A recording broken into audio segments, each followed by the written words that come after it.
well for us, and it lasts forever. Super cost efficient, and we love it.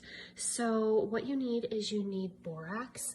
I know some people are worried about borax. Borax is not the same thing as boric acid, so you really do not need to worry about it being poisonous to your kids or anything like that. You can do research on it. I will post a link that kind of explains the difference between borax and boric acid on my post. It's from Wellness Mama. She's great. But this borax, because it is being washed out of your clothes, is not poisonous. It is not boric acid. They are scientifically different. So it is perfectly safe for you to use on your family as a laundry detergent. So you need a box of borax. I have a 4-pound 1-ounce box here. And then you need a box of super washing soda. This is just the one that is carried in my grocery store, and it is a 55-ounce box. And then I use 3 bars of Dr. Bronner's Pure Castile bar soap. I prefer the lavender scent, but he has all different kinds of scents. So you can do a citrus, you could do tea tree, whatever seems to fit your family best. We really like the lavender, so that's what I stick with. And then you need a container to put in. You can get these super inexpensively at really any store such as Target, places like that. Target, Walmart, the Dollar Tree might even carry one, although it probably won't be glass, it'll be plastic. And then you'll need a little scoop. My scoop is currently up in my laundry room, but I will make sure to grab that and show you guys. So what you're going to do is you're going to take your Castile soap and you're gonna open them up, and then you need a cheese grater or a grater of some sort. I have a grater that's kind of set aside for this purpose. You could use your food grater, but I just prefer to kind of keep those separately. So this is our soap grater. You can do it on the finer side. It will take quite a bit longer, and your hands might not be happy with you at the end. If you have kiddos, they kind of like this part. So you can do it on the fine side. Sometimes I do it on that side. Today I'm going to be using the thicker side simply because it's faster, and I don't have a whole lot of time before kids get up from nap to get this done. So I'm going to use the thicker side, and then what I'm going to do is I'm just going to crumble it up, and I'll show you that once it's done. So I'm going to go ahead and grate these 3 bars, and then I'll show you what it looks like after it's done. Okay guys, so this was what the soap looks like after I have grated it. This is using the bigger side on the grater, and this is what it looks like with the smaller side, kind of like cheese. What I typically do is find a big bowl. This is an old Tupperware bowl that used to be my grandma's, so kind of fun. But I put all of the soap in there, and then all you need to do is take the thicker stuff and kind of just crunch it between your hands, and it makes it a lot smaller, so it's going to wash your clothes better. You don't want to leave it in these big chunks, but if you're kind of on a time crunch, you can use that bigger side and then just crunch it up with your hand a little bit.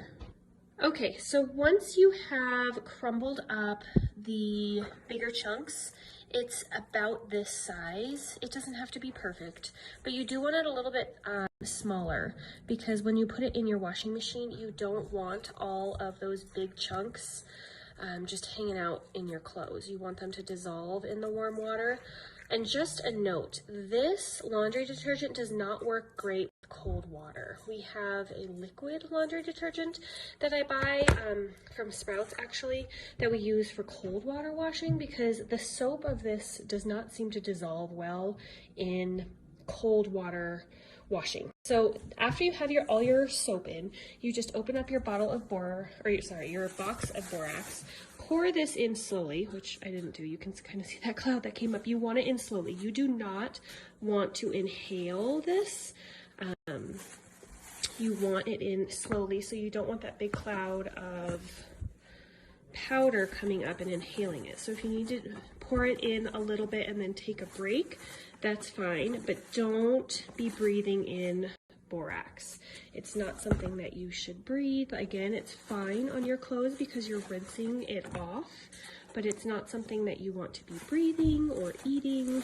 So if you have littles around, maybe have them leave the area while you're mixing this, just to ensure that they're not inhaling all of that fine powder that you can kind of see rising up as I'm pouring this in, because I'm not being super careful doing it one-handed. And then take your super washing soda and pour that in as well. And you're gonna do the whole box for both. This one, again, you can pour slowly. It doesn't seem to make as much of a powder. Super washing soda is different than baking soda. You can use baking soda, it just doesn't work quite as well.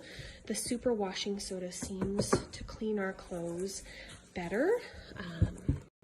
And then once you have those 3 ingredients in, just give it a good stir.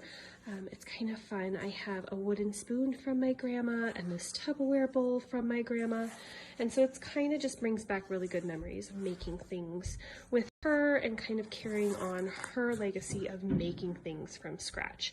So I'm going to give this a big stir, and then I'll show you what it looks like once it's all stirred up.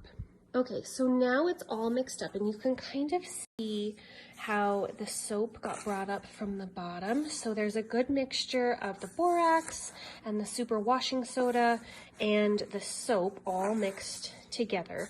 And then I will pour this mixture into my jar. This is the scoop. I believe I got these at the Dollar Tree. They were like 2 for $1 or something like that. And I use about, it's an 1/8 of a cup. I don't know if, yeah, an 1/8 of a cup. So 2 tablespoons, and I use about, probably 1/2 to 3/4 of the scoop per load. It kind of depends on how big the load is. We have a high efficiency washer, so it only takes a little bit of soap. I don't need a ton. And that's, you kind of have to play with it to see what works best for your soil level and your water type and how much clothes you're putting in. So just play with the amount, but it's really not as much as you would think that you would need. The other thing that you can do to this is you can add some essential oils. You could add lavender or lemon or tea tree, orange. All of those would be great. They'd be great for odors and disinfectant, things like that. I choose not to add any to our soap. I do add it to vinegar. So for a fabric softener, we use vinegar with essential oils added, and I can do another post on that, but that's why I don't add any to our soap, because I add it to our fabric softener or the vinegar that we use as fabric softener. So I don't feel like we need it in our soap as well, because the soap that's in here is already scented lavender. So I don't feel like I need to waste essential oils on that. I don't like super laundry soap smelling clothes. I prefer to have them a little bit less scented. So one thing you will notice about this is when you do use this in your washer, you're not going to have the scent that like Tide or some of the other laundry detergents give you. So just be aware that you are not going to smell this soap. So if you like really smelling, like clean smelling clothes, I mean, they do smell clean, but they just don't smell of laundry detergent. So if you're used to that, it does take a little while to get used to, but I actually prefer it, and so does my family. So if you have any questions, just shoot me a message or comment below.